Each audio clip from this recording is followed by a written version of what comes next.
kasi. Huwag tayo magmamatapang sa mga ano.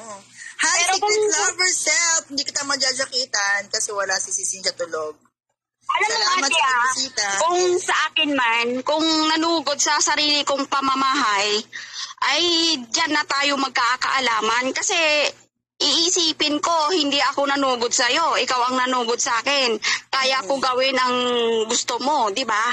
Kahit sabihin mo naman na marami kayo, syempre,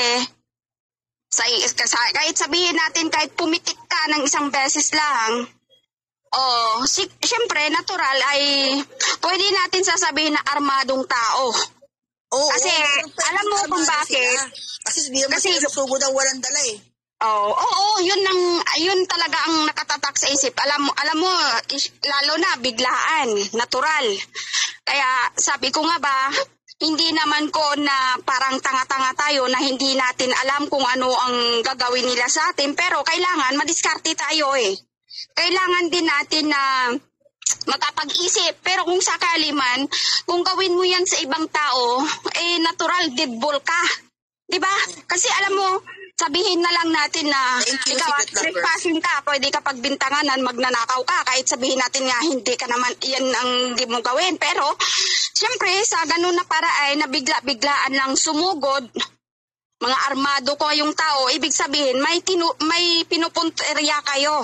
May gagawin kayo ng masama sa tao na yon. Siyempre, maraming dapat pag-isipan eh. Kasi kung ikaw... Kaya nga kahit kaya kong sumugod, kaya kong lobasin, inisip ko yung mga taong kasama ko sa bahay, syempre. Dahil syempre may mga walang dala. May anak ka. Natural.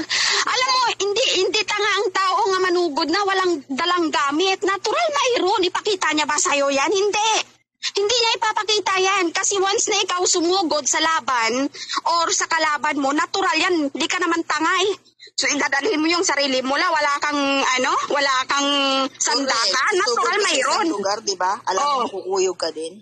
Correct. Kasi hindi mo alam kung ano ang dapat mong gawin. At natural, kung ikaw ay sumugod, natural, alimbawa, kaya kanyang gawin ng ganito, ganyan. Natural, may depensa sa sarili niya. May panglaban din siya. Di ba? You can shout out. Yes. Kasi hindi pwede ko na ganito, ganyan lang eh. Alimbawa lang, no, dadalhin natin sa initan na usapan, natural. Yung iba mabilis ang kamay. Dadampot at dadampot yan. Diba? Correct. Kaya huwag natin sabihin na wala tayong dala. Pupunta ka sa gira, wala kang dala. Ano ka, tanga? Tangina. Kaya panahon lang yan. Sabi ni Esmeralda, basahin ko lang. Maldita, ano opinion ba mabigay mo sa awayang Nani at PH nagkaroon ng sakitan? Esme, alam mo, pagtapos kay Nani, akin din sumugod eh. Diba? Kaya masabi ko ng opinion, hindi dapat dinadaan sa mga ganyang bagay na nagkakasakitan tayo. Kasi nandito nga tayo sa community, diba? Buskahan, asaran. Ang asar, talo. Lalo ka lang talo kung dinaan mo sa dahas, kung dinaan mo sa mga panugod-nugod. Kaya naramdaman ko rin yan, Esme. Pagtapos kay Nani, sa akin naman pumunta. Sa akin sumugod.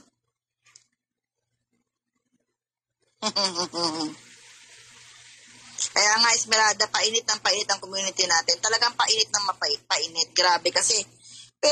Pero sa mga buskahan, demandahan lang, di ba, Sis Daisy? Ngayon, iba na eh. Suguran na. Di ba? Iba na yung tema ng suguran. Yun na yung talagang sobrang pikon mo na. Pero mapipikon ka sa mga ganong bagay. Mas may bumaboy nga sa yung tao, pero kasama mo ngayon. Mas binalahura ka. Teka, hindi ko pwedeng maldita. Sabi ni Esme, ganun ba? Pati ikaw sinugod ka dahil pa. Yes, Esme. After niya kay Nani, dumiretso dito. Dito siya nag-skandalo at nagwawawala. Sa harapan ng bahay namin.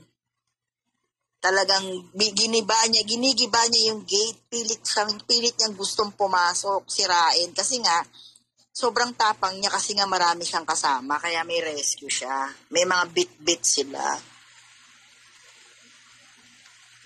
Si Mami Elsie okay naman, tsaka si Ate, ay nalaglag si Sis Day. Si Mami Elsie, Nalaglag si Sis Daisy.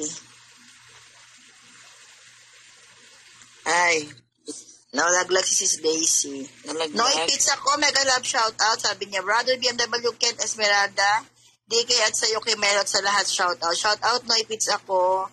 Ohayo gozaimasu. Mami Tiger Ami. Andiyan si Sis Tiger, mega love shout out. Apo. Diba? Napaka napaka-intense ng mga ganong pangyayari. Yung demandahan niya, yung suguran na. Parang ano kasi, Mami, di ba? Ang hirap nung nag-aaral. Napunta na nga sa demandahan, may suguran pa, nangyayari, di ba? Parang, ano yun, galawan talunan talaga. At hindi lang basta-basta sugod, may kasama pa. Para sa akin, hindi dapat mangyari yung ganyan. Pwede naman pag-usapan niya ng masinsinan eh. Sige po, Mami Tiger. Akit ka po. Teka, baba ko po yung hagdan.